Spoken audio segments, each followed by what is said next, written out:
வணக்கம். வாழ்க்கை எப்போதும் விசித்திரமானது. குழந்தை இல்லாமல் இருக்கிறாங்க, பெண் குழந்தையோடு இருக்கிறாங்க. ஆண் குழந்தை பெற்றாலும் பக்கத்தில் பிள்ளை இல்லாமல் இன்னும் வெளிநாட்டுக்கு போயிருக்கலாம், வேலைக்கு போயிருக்கலாம். இப்படி நடக்குது. கணவன் மனைவி பிரிஞ்சு வாழறாங்க.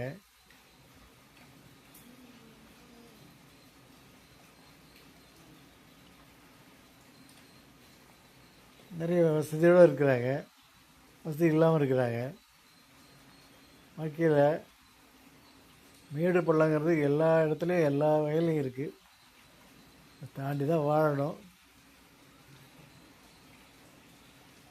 இப்போது என் பொண்ணு டாக்டராக இருக்கிறதால எனக்கு வசதி என்னென்னா, எனக்குரிய 2023 எந்த வைத்தியம் நம்ம இப்போ பண்ணிக்கிறது இல்லை. எல்லாம் மகளோட சரி, என்ன மாத்திரையை சொல்கிறாலும் அதை சாப்பிட்டுருக்கேன். 2 பெண் பிள்ளைகளுங்கிறதால 2 பேரும் தனித்து வாழறோம்.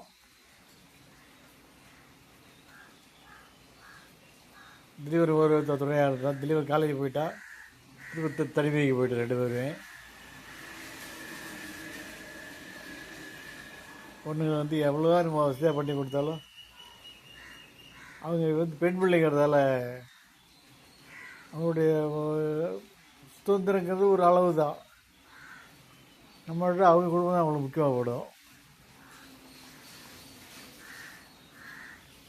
இப்போது பொண்ணு வீட்டாக போயிட்டாங்க. இப்போது ஒரு 5 நாளைக்கு 5 நாள் கழிச்சா வருவாங்க. எனக்கு மாத்திரை தேவைப்படுது.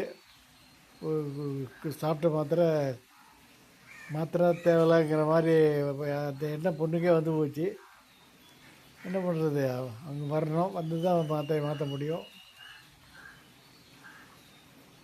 மனைவிக்கு கண்புரை ஆப்ரேஷன் பண்ணணும். இத்தனை மாதம் வெயிட் பண்ணோம். எப்போ உங்களுக்கு லீவ் வரும்? அந்த பிறகு ஹாஸ்பிட்டல் போகிற வெயிட் பண்ணோம். ஒருத்தவங்க 19 தான் இந்தியாவுக்கு வராங்க. அடுத்தவங்க வீட்டுக்கு வந்துடுறாங்க. வந்து நம்ம 2 பேரும் ஒன்றா உட்காந்து செய்யணும், தனித்தனியாக பண்ண வேணாம். அம்மாவுக்கு ஆப்ரேஷன் பண்ணுறப்போ 2 பேர் பக்கத்தில் போட்டு எனக்கு ஐடியா பண்ணாங்க.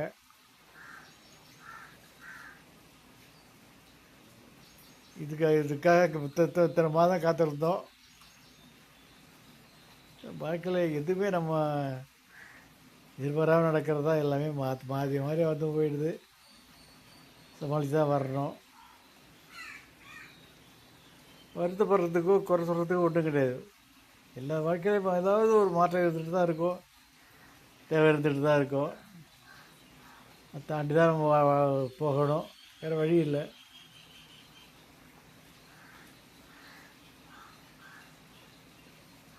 சொல்ல வந்தது நிலையில்லாத வாழ்க்கை. எதுலேயுமே நிலையாக இருக்க முடியாது. இதுதான் நமக்கு நிம்மதி, இதுதான் நமக்கு முடிவுன்னு இருக்க முடியாது. எப்போ வேணாலும் மாற்றம் வரலாம். கணவன் மனைவி தனியாக இருக்கிறது வாழ்க்கையில் அதுதான் ரொம்ப கஷ்டம்னு நினச்சிட்டு இருக்கேன். அதை விட வேறு கஷ்டப்பட இருக்கலாம். இது ஒரு கணவன் மனைவி 2 பேரும் தனியாக இருக்கிறது, 2 பேரும் நோயாக இருக்கிறது, அது விதமான குடியான வாழ்க்கை தான். அவங்க நோய்க்கு அவங்க வியாதிக்கு வெளியே சொல்ல முடியல, நானும் வெளியே சொல்ல முடியல. அது மாதிரி உட்காந்துட்ருக்கோம். ஆனால் அந்த இளமையில் 30 வயசு 40 வயசு 50 வயசுக்குள்ள நம்ம வாழறது தான் வாழ்க்கை. அது பிறகு எப்போ என்ன நடக்கும் தெரியாது. கஷ்டம்தான். சரி, நினச்சி சிரிக்கவும் முடியுது, வருத்தப்படவும் முடியுது. இது எதுவும் நம்ம கையில் இல்லையே. ஏதோ நடக்குது, நாமளால் ஓடிட்டுருக்கோம். எல்லாம் நன்மைக்கே நினச்சிக்க வேண்டியது தான் வாழ்க்கை. முடிஞ்ச வரைக்கும் நீங்கள் இளமையாக இருக்கிறப்ப வாழ்க்கையை அனுபவிச்சிருங்க. நிறைய அமைதியாக வாழ்ந்துருங்க.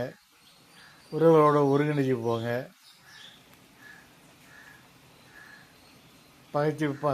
பகையோடலாம் வாழ்ந்துட்டு அதில் சாதிக்க போகிறது ஒன்றும் கிடையாது. சுமூகமாக அமைதியாக வாழ்கிறதா சிறப்பான வாழ்க்கையாக இருக்கும்.